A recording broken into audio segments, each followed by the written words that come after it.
CM Ashok Gehlot की कांग्रेस अध्यक्ष सोनिया गांधी से मुलाकात। बहुत अच्छी बातचीत हुई क्योंकि देश जिस रूप में किस दिशा में मुल्क जा रहा है, किस दिशा में जाएगा, किसी को नहीं मालूम। गहलोत बोले, राजस्थान की स्थिति के बारे में अवगत करा दिया है। पर आज आप बताइए कि मुख्यमंत्री के रूप में मेरा कर्तव्य बनता है कि हालात जो है उन सब मैं वाकिफ करूँ मेरे नेता को, इसलिए मैं आया हूँ।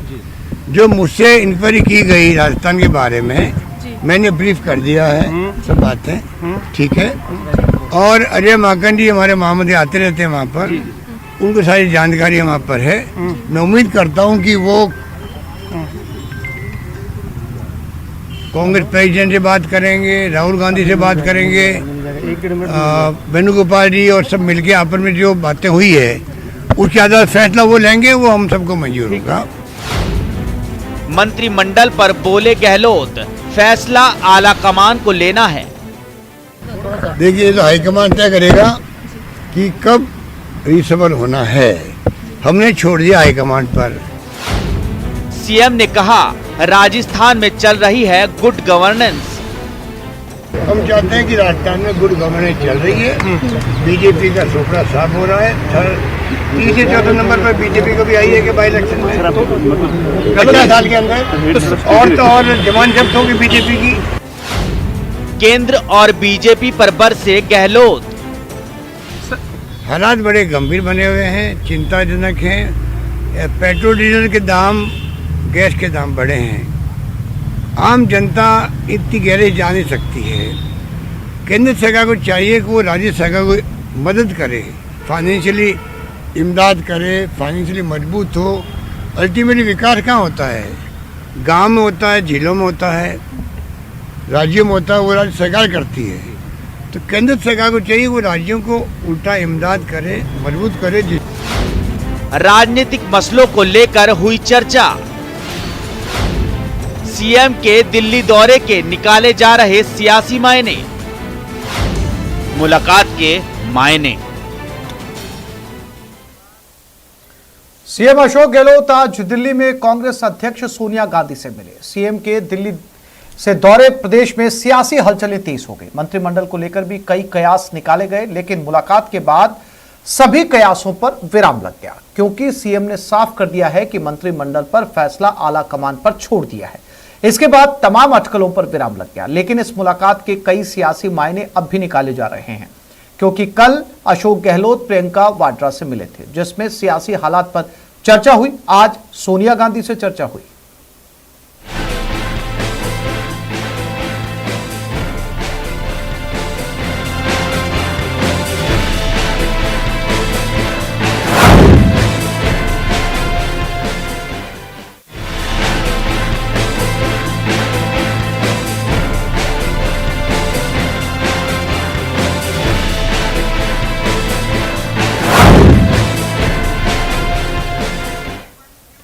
तो ये मुलाकात सियासी गलियारों में लगातार चर्चा का विषय बनी हुई है। लंबी मुलाकात हुई, लगभग 45 मिनट तक का समय सोनिया गांधी ने सीएम अशोक गहलोत को दिया। उससे पहले उनकी मुलाकात प्रियंका गांधी से हुई और उसके बाद अशोक गहलोत मीडिया के समक्ष भी आए, तमाम ब्रीफिंग की, किस तरह की बातें हुई और जो महत्वपूर्ण सवाल था कि आखिर किस तरीके के इस मुलाकात में फैसले हुए होंगे, इस पर दो टूक अशोक गहलोत ने कहा। राजस्थान को लेकर जो भी बातें हुई हैं वो अवगत करवा दी गई है, आला कमान को, नेता को अवगत करा दी गई है। अब इस पर जो भी फैसला होगा आला कमान करेगा, वो हमें मंजूर होगा। लेकिन इन चर्चाओं के राजनीतिक मायने क्या हैं, इसी को लेकर आज स्टूडियो में चर्चा होगी। हमारे साथ 3 मेहमान जुड़ गए। सबसे पहले उनका परिचय आपके साथ, फिर चर्चा को आगे बढ़ाते हैं। आर तिवारी जी हमारे साथ कांग्रेस की तरफ से जुड़े हैं। इसके अलावा राजेंद्र मीणा जी हैं हमारे साथ बीजेपी की तरफ से, और अवधेश अकोदिया वरिष्ठ पत्रकार इस समय स्टूडियो में मौजूद हैं। सबसे पहले तिवारी जी मैं आपके पास आऊंगा, चूंकि कांग्रेस से जुड़ा ये मुद्दा है। सीएम अशोक गहलोत लगातार दिल्ली में बने हुए आला कमान के साथ उनकी मुलाकात चल रही है और इसके कई तरीके के सियासी मायने जो है वो निकाले जा रहे हैं। सबसे पहले तो आपके प्रदेश प्रभारी ने यह कहा वहां पर कि ये जो मुलाकातें हो रही हैं या ये जो मंथन चल रहा है, ये अब होने वाले परिवर्तन को लेकर तो है ही, साथ ही साथ हम तैयारी कर रहे हैं 2023 के चुनाव को लेकर, क्योंकि वहां पर भी हमारी जीत तय है। तो ये दरअसल मंथन था क्या, बतौर कांग्रेस प्रवक्ता आर तिवारी जी?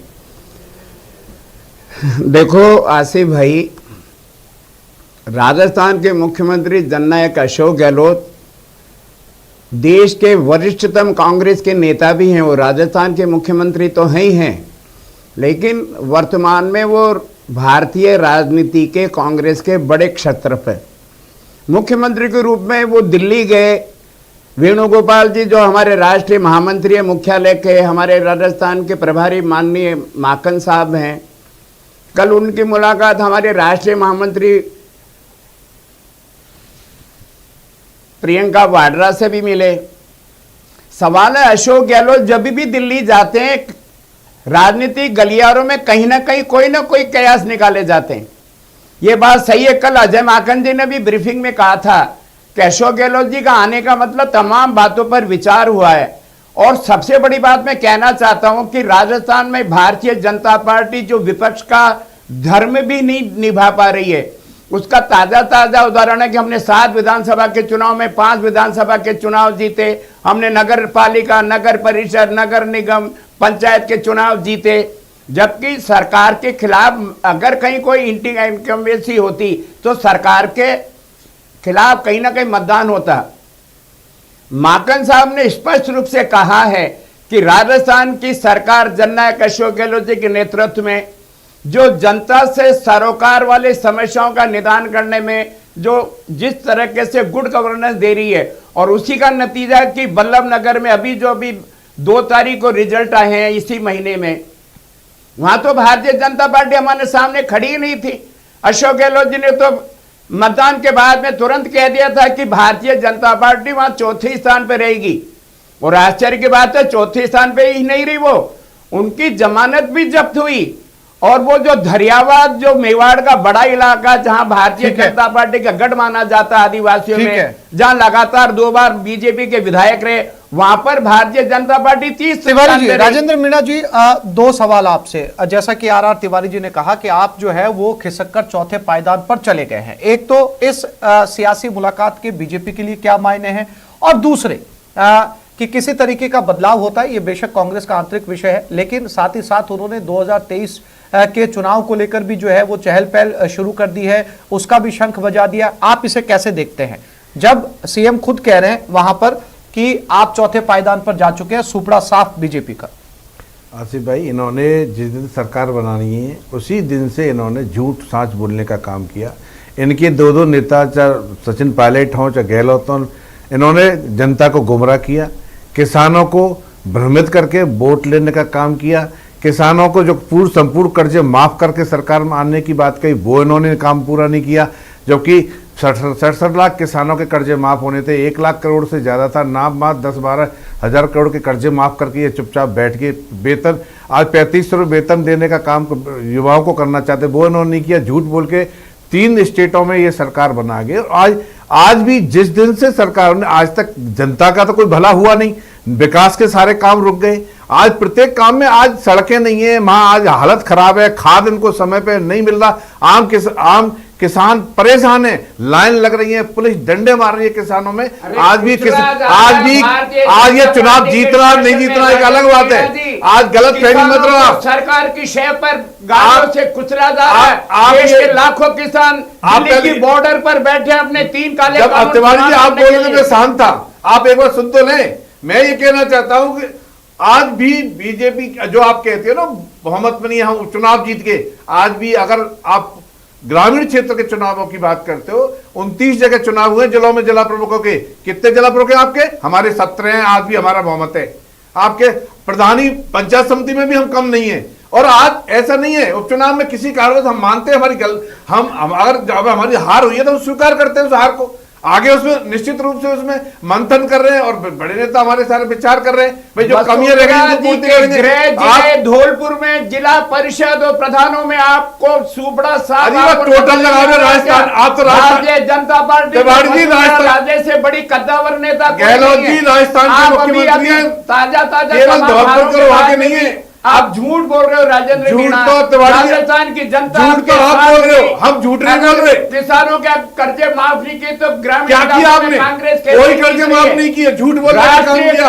आज खाद नहीं दे रहे, राज्य आज सरकार माफ आज करती है राजेंद्र मीणा जी। आज पेट्रोल की कीमत है केंद्र ने कम कर दी। राष्ट्रीयकृत बैंकों का आसिफ पैसा भाई, तो मुझसे सीतारमण पहले जी तो- माफ कर सकती है। तिवारी जी, तिवारी जी, सुनिए मेरी बात। मैं भी नहीं बोल रही। सुनिए राजेंद्र जी, तिवारी जी, जब देखिए मेरी बात सुनिए, तिवारी जी एक एक करके बोलते हैं। जब आप बोल रहे थे तो आप बोल रहे थे, आप बोल रहे थे तो मीणा जी चुप थे। आप अगर एक एक करके बोलेंगे तो शायद बात जो है वो बेहतर तरीके से समझ में आ पाएगी। मैं आप दोनों के पास एक बार फिर से आता हूं। अवधेश अकोदिया साहब हमारे साथ इस समय बने हुए हैं। अकोदिया जी, ये जो मुलाकात हुई है इसके सीधे तौर पर सियासी मायने समझने की कोशिश करते हैं, क्योंकि साफ तौर पर जो मोटी मोटी बातें ब्रीफिंग की है मुख्यमंत्री अशोक गहलोत ने मुलाकात के बाद में, पहली उनकी मुलाकात होती है प्रियंका गांधी के साथ में, दूसरी मुलाकात उनकी होती है सोनिया गांधी के साथ में। और ये कोई औपचारिक मुलाकात नहीं है। जाहिर सी बात है कि जब आला कमान आपको 45 मिनट या 1 घंटे तक का समय देते हैं तो जाहिर सी बात है कि लगभग सभी पहलुओं को छूते हुए बात हुई होगी। तो कौन सी ऐसी बातें जिनके लिए राजस्थान जो है वो राजस्थान सरकार में जो बदलाव होने हैं वो बातें हुई होंगी, 2023 को लेकर बातें हुई होंगी, क्योंकि जिस हिसाब से कांग्रेस ने अभी उपचुनाव जीते हैं, मनोबल बढ़ा हुआ है, आत्मविश्वास बढ़ा हुआ है, इसको लेकर भी जो है वो आगे की रणनीति पर भी चर्चा हुई होगी। अकोदिया जी। आसिफ जी, देखिए, मुख्यमंत्री अशोक गहलोत का दिल्ली जाना लंबे समय से ड्यू था। और पिछली बार जब वो सीडब्ल्यूसी की बैठक में भाग लेने के लिए दिल्ली गए थे, तब भी ये कयास लगाए जा रहे थे कि राजस्थान की राजनीति के बारे में शीर्ष नेताओं से, आला कमान से उनकी बातचीत होगी, लेकिन वो बातचीत नहीं हो पाई। सिर्फ प्रियंका गांधी से उनकी मुलाकात हुई थी। अब उनकी मुलाकात प्रियंका गांधी से हुई है, केसी वेणुगोपाल से हुई है, अजय माकन से तो यहाँ भी वो मिलते रहते हैं। सबसे महत्वपूर्ण जो मुलाकात है वो सोनिया गांधी से हुई है। सोनिया गांधी वर्किंग प्रेसिडेंट है अभी कांग्रेस की, और सबसे ज़्यादा जो नज़रें लोगों की थी, चाहे वो राजनीतिक पर्यवेक्षक हों, चाहे वो राजनीति से जुड़े हुए लोग हों, सबसे ज़्यादा नज़रें थी कि मंत्रिमंडल विस्तार के बारे में क्या कोई साफ स्थिति होती है। मुख्यमंत्री अशोक गहलोत का जिस तरह का बयान आया है, जिस तरह जो बातें उन्होंने मीडिया से कही हैं, उनको सुनने के बाद लगता है कि जो मंत्रिमंडल का विस्तार है या पुनर्गठन है वो अभी और लंबा खिंचने वाला है। जो पेच इसमें फंसा हुआ है वो अभी भी नहीं सुलझा है। पेच क्या है हम सबको पता है। मुख्यमंत्री अशोक गहलोत का शुरुआत से कहना है, खुले तौर पर भी वो कई बार कह चुके हैं, कि जिन लोगों ने जो बगावत हुई थी उस समय सरकार का साथ दिया, सरकार को बचाया, जिनकी वजह से यहाँ पर सरकार है, उनको सरकार में भागीदारी उनको मिलनी चाहिए। जबकि दूसरा खेमा लगातार ये दबाव बना रहा है कि हमको, क्योंकि हम लोग उन लोगों में शामिल हैं जिनकी वजह से प्रदेश में सरकार आई, तो ऐसे लोगों को पर्याप्त तवज्जो मिलनी चाहिए और उस खेमे के विधायकों को पर्याप्त संख्या में प्रतिनिधित्व मिलना चाहिए। महत्वपूर्ण बात आपने कही है अवधेश जी। तिवारी जी, जैसा कि आप कह रहे हैं, इसका मतलब ये पेच अभी सुलझा नहीं है, जैसा कि अकोदिया जी ने कहा। कांग्रेस की सर्वोच्च नेता सोनिया गांधी जी से मुलाकात हुई जननायक अशोक गहलोत की, तो ये बात सही है कि 45 मिनट की मुलाकात में 2023 के चुनाव का रोड मैप भी होगा, राजस्थान की वर्तमान राजनीतिक स्थिति पर भी होगा। लेकिन जब हाईकमान से राज्य के मुख्यमंत्री मिलते हैं, सारी स्थितियां स्पष्ट करते हैं, उसके बाद में जब मुख्यमंत्री जी बयान देते हैं कि आला कमान के आदेशों का 100% हम सम्मान करेंगे, उनके आदेशों की पालना होगी, और जननायक ने यही कहा है कि जैसे ही आला कमान हमें निर्देशित करेगा हम कर देंगे। सवाल राजस्थान में हमारे यहाँ कोई गुटबंदी नहीं है आसिफ भाई। हमने पंचायत के चुनाव में, निगम और पालिका के चुनाव में देख लिया, विधानसभा के चुनाव में देख लिया, ये केवल भारतीय जनता पार्टी का शगुफा है, क्योंकि उनके यहाँ 10-10 नहीं 10-12 मुख्यमंत्री के चेहरे हो चुके हैं। राजस्थान की सरकार को कहीं कोई आंच नहीं है, लेकिन वो केवल और केवल जनता को भ्रमित करने के लिए राजस्थान ठीक है तिवारी जी, देखना ठीक है मीणा जी, सब कुछ ठीक चल रहा है कांग्रेस के अंदर, आप शिगुफा बनाते हैं। साफ तौर पर कांग्रेस प्रवक्ता का कहना है आपके यहाँ पे 10 से 12 चेहरे बन चुके हैं, जबकि उनकी स्थिति, उनकी पिक्चर बिल्कुल साफ है। ये आपका जो है वो तैयार किया हुआ शिगुफा है।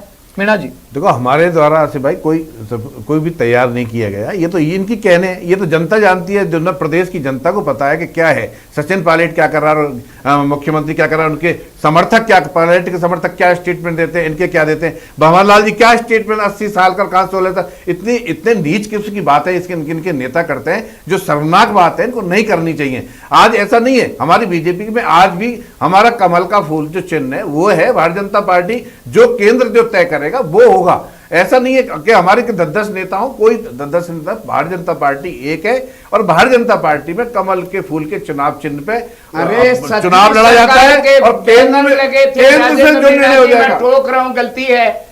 जिस दिन हमारे प्रदेश के भारतीय जनता पार्टी के अध्यक्ष जी का हम जन्मदिन देख रहे थे टेलीविजन पर, जन्मदिन की क्या बात है? सरकार के बैनर लगे थे, जन्मदिन भी अच्छा बना, योगी सरकार, मोदी सरकार, अरे सबके लगे, उसमें वसुंधरा जी के भी लगे। सरकार ऐसा नहीं है, हमारे तो सब एक है, व्यक्तिगत सरकार बनती है। 14 में नारा दिया, आप तो जमीन को देख के जो लागे, अब की बार सारा टेलीविजन योगी सरकार, राजस्थान में शशि सरकार। पहले तो आप शर्म करो, पहले हल्ला करते थे केंद्र सरकार बैटरी घटा रही, अपने पैसे डीजल पे पेट्रोल पे कम नहीं कर रही। जब हमने केंद्र सरकार ने कर दिए 10 रुपए 5 रुपए, आप क्यों नहीं करो बैट घटाते? आज क्यों 28 रुपए पेट्रोल पे बढ़ा के 5 रुपए कम किए, कोई कम नहीं किया आपने, सस्ता हो गया क्या? केवल हमने केवल लोगों को भ्रमित करके करोड़ों लोगों को हम नहीं करते, आप करते, आम आदमी आप करते, आप जनता के बारे में सोचते ही नहीं, आप जनता के बारे में सोचते ही नहीं, पेट्रोल आदि 111 लूट करने का काम करते हैं। कांग्रेस के राज में 71 रुपए का पेट्रोल था, 60 रुपए का डीजल था, 390 रुपए का गैस सिलेंडर। तो आपकी सरकार में अलग से सरकार है क्या? पुराने और है ना? अरे आपके अच्छे दिन वापस आप क्यों नहीं करते? मीणा अवधेश जी, कुछ जरूरी मुद्दे तो हैं सियासी मुलाकात के दौरान, लेकिन जनता से जुड़े भी जो है वो काफी महत्वपूर्ण मुद्दे हैं। और सीएम का साफ तौर पर मीडिया को ब्रीफिंग करते हुए ये कहना कि जो भी बातचीत हुई या जो मुद्दे राजस्थान से जुड़े हुए थे वो आला कमान पर छोड़ दिए गए हैं। आला कमान जो फैसले लेंगे वो हमें मंजूर होंगे। अब जो ये कयास लगाए जा रहे थे इस दिल्ली दौरे के दौरान, कहा यह जा रहा था कि सीएम जैसे लौटते हैं जल्दी से जो बदलाव होने हैं वो फटाफट हो जाएंगे। वहां से जो है हरी झंडी मिल चुकी है, लेकिन उनके ये बोलने का अंदाज कि आला कमान पर जो है वो सारे सब कुछ छोड़ दिया गया है, यानी और आपने भी कहा अवधेश जी कि अभी जो है वो जटिलता बाकी है, तो समय और लग सकता है। क्योंकि इससे पहले जब जब अजय माकन दिल्ली से जो यहाँ पर आए हैं, हर बार यही बात सामने आई है कि अब ज्यादा समय नहीं लगेगा जो बदलाव होने, लेकिन एक बार फिर से जो है वो इस तरीके का बयान सामने आना विलंब को दर्शा रहा है। अवधेश जी। बिल्कुल आसिफ जी, देखिए अजय माकन तो आधा दर्जन से ज्यादा बार अपनी डेडलाइन दे चुके हैं, वो डेडलाइन क्रॉस हो चुकी कब की, इसलिए अब उन्होंने ये बताना ही बंद कर दिया है कि कब तक हो जाएगा। वो एक ही लाइन बोलते हैं कि जल्दी हो जाएगा। देखिए मुख्यमंत्री अशोक गहलोत ने जिस तरह से कहा है कि सब कुछ आला कमान पर छोड़ दिया गया है, मेरे से जो चीज़ें पूछी गई मैंने उनको ब्रीफ कर दिया है, तो मुझे लगता है पेच वहीं फंसा हुआ है जिसका जिक्र मैंने आपको पहले किया। मुख्यमंत्री अशोक गहलोत जिन लोगों ने सरकार बचाई थी बगावत के समय, उनको तवज्जो देने के मूड में है और उनको दरकिरार करने के बारे में बिल्कुल भी सोचने को तैयार नहीं है।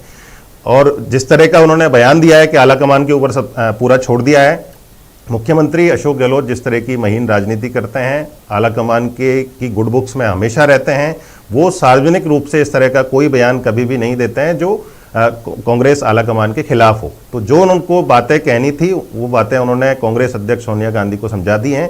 अब उनका किस तरह से समाधान निकालते हैं कि दोनों खेमे संतुष्ट हो जाएं, दोनों की बात रह जाए और एक बीच का रास्ता निकल जाए, तो ये रास्ता बनने में अभी काफी समय मेरे हिसाब से लग सकता है। बिल्कुल, बहुत महत्वपूर्ण बात है कि तिवारी जी, जैसा कि अवधेश जी कह रहे हैं कि आला कमान जो फैसले लेंगे, सीएम ने कहा हमें मंजूर होगा, लेकिन कोई तो ऐसा रास्ता निकाला जाएगा ना कि 2023 की राह आसान हो जाए। 23 की राह आसान करने के लिए तो अशोक गहलोत जी ने सोनिया जी से बात की है। हर बार राजस्थान में 20 सालों से लगातार ये ट्रेंड है, एक बार बीजेपी, एक बार कांग्रेस, एक बार बीजेपी। अशोक गहलोत जी का आपके पास लक्ष्य है कि इस मिथक को तोड़ा जाए। गुड गवर्नेंस के नाम पर जो कांग्रेस ने, सरकार ने राजस्थान के कोरोना पीड़ित लोगों को 2-2 महामारी के इस काल के अंदर जो जन सुविधाएं दी है, पहले भी आप लड़के गुड थे, गवर्नेंस इतनी दिया सीट आई है, है आपकी। अब की बार हम उस गहलोत जी मिशन के को शासन तोड़ना के बाद चाहते में। हैं। इसलिए अशोक गहलोत जी ने कहा 2023 का रोड मैप हम जाकर के बताएंगे, और अब की बार राजस्थान की जनता को इस मिथक से बचाना है कि कांग्रेस के बाद में बीजेपी आएगी, और राजस्थान की सरकार ने जनता के साथ में राजस्थान की जनता को जिस प्रकार से अब की बार सरकार जो चल रही है आसिफ भाई जी, वो गुड गवर्नेंस के नाम पे अब की बार सामाजिक सरोकार, उसको हमको पेंशन देनी है 1,000 रुपए महीना हम 60 साल के आदमी को दे रहे हैं। हमने 5 लाख रुपए का बीमा दिया है, कोरोना काल में लोगों की जमीन जायदाद मकान बिक गए इसकी भी चेंज इतनी कर दिया महंगी आपने। बीमारियों में। इसलिए अशोक गहलोत जी ने सामाजिक सुरक्षा की योजना खत्म योजना करके बनाई है, योजना ले और आए। वो गुड गवर्नेंस के नाम पर अब की बार सोनिया जी को